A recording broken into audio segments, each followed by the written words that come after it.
Fernando, tienes 10 minutos para hablar sobre la cuestión, así que todo tuyo. Muy buenas tardes, muchas gracias, José. Muchas gracias, Juan José, y gracias a la Asociación de Acceso Justo al Medicamento por permitirme participar en este debate. Respecto a la situación actual en España, Juanjo comentaba cómo en el mundo el problema del acceso a medicamentos es un problema muy importante. 1 de cada 3 personas no tiene acceso a medicamentos y cada año mueren en el mundo 10 millones de personas por falta de acceso a medicamentos. En España este problema no se ve porque la mayor parte de las personas tenemos acceso a los medicamentos que nos recetan en la sanidad pública. Vamos a la farmacia y podemos retirar ese medicamento, o si estamos en el hospital nos pueden poner el medicamento que necesitamos, con carácter general. Y por eso, como no se ve el problema, la mayoría de los profesionales sanitarios y la mayoría de los ciudadanos de la sociedad no lo vive y no tiene, digamos, la necesidad de luchar para solventar ese problema que no se ve. Pero, sin embargo, hay cosas que no se ven, pero que nos afectan. El año pasado, 1,5 millones de personas en España no pudieron acceder a los medicamentos que les recetaron en la sanidad pública. Somos 47 millones y solo fueron 1,5 millones, pero fueron 1,5 millones que no pudieron acceder al medicamento por cuestión del precio, porque no podían pagarse ese medicamento. Este problema está ahí. Problema también de desabastecimiento de medicamentos. Fuimos a por un medicamento, pero no estaba. O el hospital vio que no se le suministraba. El desabastecimiento es un problema cada vez mayor que nos afecta porque como los precios de los nuevos medicamentos son tan altos, los medicamentos de bajo precio se van retirando del mercado. Problema que decía Juanjo, de exceso de gasto. El año pasado, en España, el gasto farmacéutico público aumentó un 4,2%. Eso son 761 millones de euros. Eso es lo que cuesta pagar la nómina de entre 10 y 15.000 profesionales al año. Ese es el aumento de gasto que tuvimos el año pasado, lo que hubiera servido si no se hubiera producido para pagar esas nóminas. Por lo tanto, es un problema. Pero es que este año, de enero a abril, ya hemos aumentado el gasto farmacéutico en 507 millones de euros. Podrían servir para pagar entre 7 a 10.000 profesionales. Y hacen falta, porque muchos centros de salud y muchos hospitales no tienen sustitutos, no tienen cobertura de bajas y están que no pueden más, están agotados después de la pandemia. Por lo tanto, tenemos un problema. Y ese problema se refleja también en algo que sí que nos afecta ya ahí a la mayoría, las listas de espera. La mayoría tenemos un problema cuando pides cita para el centro de salud. Por ejemplo, yo la pedí ayer y me dieron para dentro de 11 días en atención primaria. Esto es un problema. Y un problema en pruebas diagnósticas que te dan para 3 o 4 meses o para intervenciones. Por lo tanto, sí que nos afecta, porque se drenan recursos necesarios para financiar otras necesidades del sistema sanitario. ¿Cuánto se drena? ¿Cuál es el problema? Estamos llevándonos 8.000 millones de euros más de lo necesario, por encima de lo que es cubrir el coste de producción y el coste de la investigación. Por encima de eso, estamos gastándonos 8.000 millones de euros más. Ese es el agujero. Ese es el dinero que estaría sirviendo para otras necesidades de salud. Pero además se generan otros problemas que tampoco se ven, pero que son consecuencia de este proceso. Al hacer este sistema de fijación de precios en base a las patentes de los medicamentos, estamos dando un monopolio a las empresas para que fijen el precio. Y con ese sobreprecio esperamos que financien la investigación. Les damos el control de la investigación. Y por eso investigan en lo que quieren. Hay falta de investigación en cosas necesarias, como vacunas o antibióticos. Y hay también otro problema, que es el sesgo de la investigación patrocinada por la industria. Otro problema que tampoco se ve es que la formación de los profesionales sanitarios y el patrocinio de las asociaciones de pacientes viene también de ese sobreprecio que le pagamos a la industria farmacéutica. Estamos dándole un sobreprecio a través de la patente, de esa concesión que le hacemos, y entonces con ese dinero, parte de ese dinero, lo dedican a financiar la formación de profesionales. Con lo cual, la prescripción del medicamento a veces no es adecuada y hay también efectos adversos de medicamentos. En Europa cada año mueren 200.000 personas por este problema. Luego sí que tenemos un problema. ¿Qué ha dicho la Comisión de Reconstrucción? Frente al problema de la COVID, de la pandemia, se hace esta Comisión de Reconstrucción y uno de los temas que se aborda es precisamente la política farmacéutica. A nuestro juicio, a mi juicio y a juicio de la asociación, estas resoluciones no dan respuesta a este importante problema.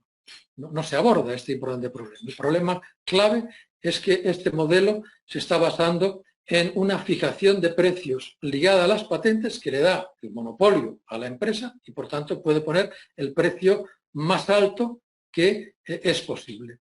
El último medicamento que se aprobó era de 320.000 euros. 320.000 euros por un medicamento, el Kymriah. Estos medicamentos están cada vez más altos. El que viene ahora, el Zolgensma, se piden 2 millones de euros por el tratamiento, no se van a poder pagar. Y si se pagan es a costa de dejar de hacer otras actividades muy necesarias de prevención, de promoción de la salud, de atención primaria, como he comentado. En la comisión, en el documento de la comisión, sí se hacen respuestas a algunos temas que son importantes y que también hemos de valorar. Por ejemplo, la reducción o supresión de los pagos o la financiación de redes de ensayos clínicos no comerciales. Hay aspectos ligados también al apoyo a la formación pública de los profesionales y en ese sentido pues hay elementos como que decías antes, José, el debate ha llegado y se ve que hay cosas que se han recogido, pero los elementos esenciales, que es la fijación de precio ligado al coste, un precio justo ligado al coste de la fabricación y de la investigación, eso no se ha recogido.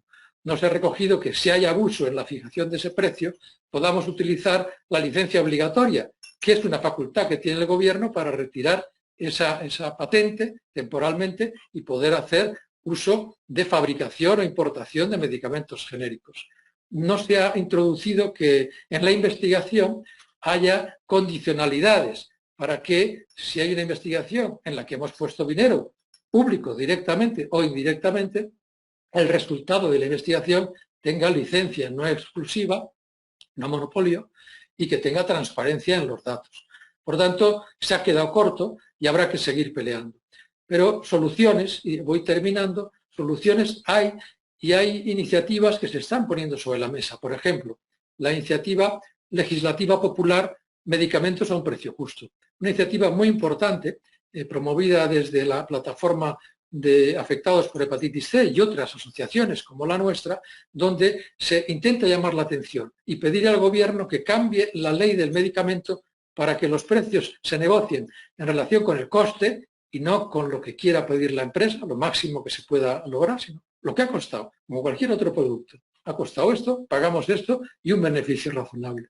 Que haya transparencia en la negociación, en los datos, en los resultados y que haya un fondo para la formación de los profesionales y para patrocinar a las asociaciones de pacientes para que sean independientes, para que no tengan su juicio condicionado por ese patrocinio que están recibiendo diariamente. Otra iniciativa muy interesante, promovida por los consumidores, es el caso Aspen. Este laboratorio, que es de genéricos, logró un monopolio porque desaparecieron o compró las otras líneas de producto y subió los precios un 300%.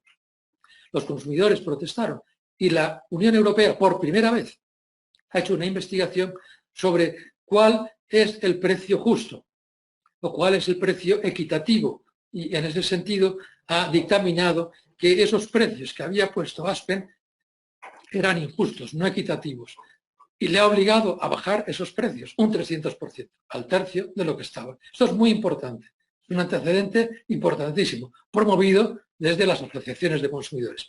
Una tercera iniciativa, desde, por ejemplo, la plataforma No Estano, cuando pide transparencia en por qué estamos pagando 320.000 euros por Kymriah y le pide al Ministerio que dé los datos en qué se ha basado para pagar ese dinero. ¿Cuál es la justificación? Y entonces se recurre a la autoridad de la transparencia. y el Consejo de Transparencia dice que sí, que hay que dar esa información. Novartis recurre y dice que no, y estamos en ese tira y afloja. Pero es muy importante que ya haya habido una primera decisión del Consejo de la Transparencia diciendo que sí, que había que dar estos datos. Conclusión, desde mi punto de vista, es que hemos de seguir insistiendo. Seguir insistiendo desde el punto de vista de la sociedad con estas iniciativas. Se puede. Desde el punto de vista del gobierno, exigiéndole que, por ejemplo, ahora, en caso de pandemia, haga uso de licencia obligatoria si hay un abuso en los precios. Esto lo ha dicho también el Parlamento Europeo en una resolución del 10 de julio pasado, que a los gobiernos, si las empresas no le dan un precio justo, un precio de coste, o no le transfieren el conocimiento, la propiedad intelectual para poder fabricar genéricos, tiene derecho a utilizar licencia obligatoria. Pónganse las pilas los gobiernos y entre todos conseguiremos hacer un acceso justo al medicamento. Muchas gracias. Gracias, Fernando. Pues sí, bueno, seguro que luego al final de cuando todas las intervenciones se finalicen, seguro que hay bastantes preguntas al respecto por esto que comentas, porque sí, de las 130 páginas que tiene el acuerdo entre del Congreso aprobado por el Congreso de los Diputados, no se habla de este tipo de cuestiones que tú apuntas, o sea que seguro ya ha habido alguna pregunta al respecto de tu intervención, o sea que luego al final las recuperamos todas. La siguiente ponente es Soledad Cabezón, ha sido europarlamentaria por el PSOE, va a hablar de las propuestas del control de precios de los medicamentos y las políticas de investigación en el marco de la Unión Europea. Probablemente uno de los casos de los que comentábamos al principio que más ha puesto sobre el foco del debate sobre el precio de los medicamentos ha sido el precio del Redensivir, ¿no? Que es el primer fármaco comercializado para los contagiados de coronavirus. El precio de venta en Estados Unidos ronda los $3.000 y ya se ha esclarecido que el coste de producción suele estar entre unos 5 o 6 euros, ¿no? Entonces,